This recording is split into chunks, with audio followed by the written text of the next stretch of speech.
Сәлем достар, менің арнама қош келдіңіздер. Мен сіздерге бүгін творожный сырныкидің ең жақсы рецептімен бөлісетін боламын.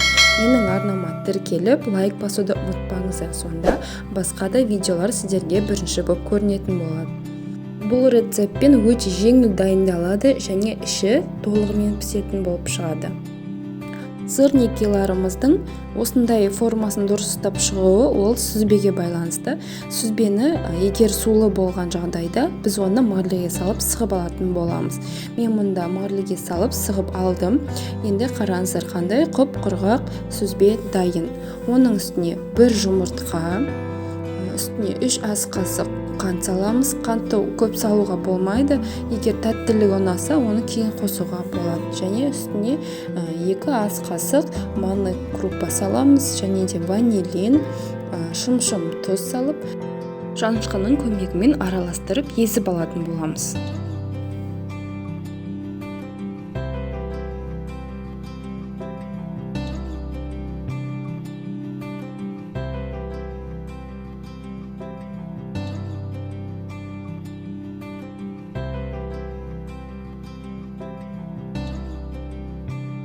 Міне біздің сүзбеміз бір-біріне бірігіп шықты.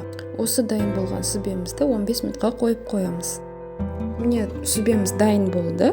Енді осыны силиконовый формамызға жаятын боламыз, себебі ол қатты жабыспайтын болады. Оны біз колбаски түрге қалыпқа келтіретін боламыз.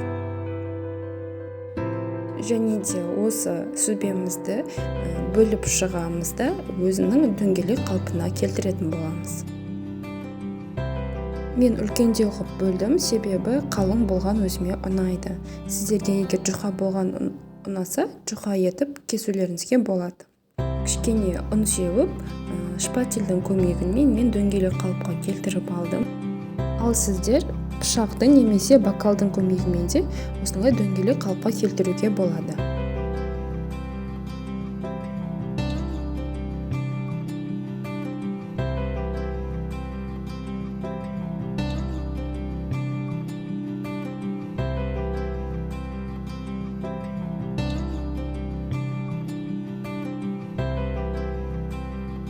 Міне 500 грамм сүзбеден 8 дана шықты.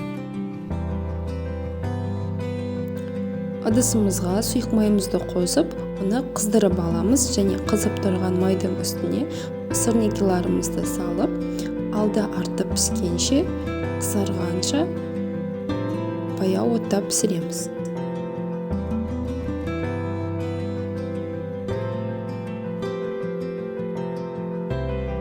Міне сырникиларымызға 2-3 минут өтті, асты жақсылап қызарды, келесі бетінде дәл осылай қызарғанша пісіреміз.